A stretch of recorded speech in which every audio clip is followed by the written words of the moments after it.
Quyundek tez öter yaşlık mevsumi, kadrini bilmesen gamlar yemesen.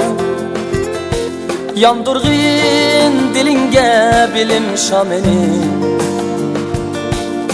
hayatın yolunda izıkmay desen. Velikin bilimge yirişmek müşkül, yığnıda kuduklar kazmak misali. Keçide körüngen otlar yirak, velikin yetmekten bardur amali. Elekte kanatsız çalmaydı kuş, toprakta nur görünmey yükselmez giyah. İnsanga bilim nur bilen kanattır, el koyni toprak hem keng asman.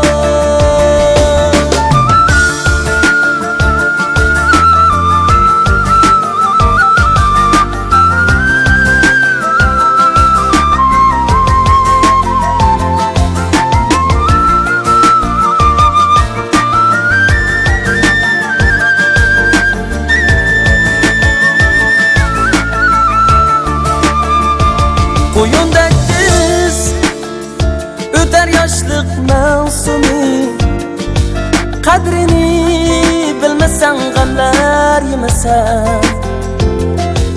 Yandırgın dilinge bilim şamini,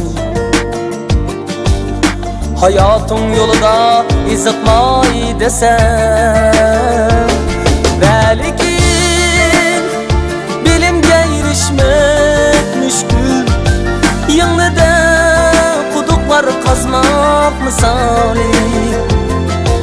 Keçide görüngen otlar yirak, velikin yetmekten bardur amali. Felekte kanatsız çalmaydı kuş, toprakta nur görünmey yükselmez giyah. İnsanga bilim nur bilen kanattır, el koyni toprak hem keng asman.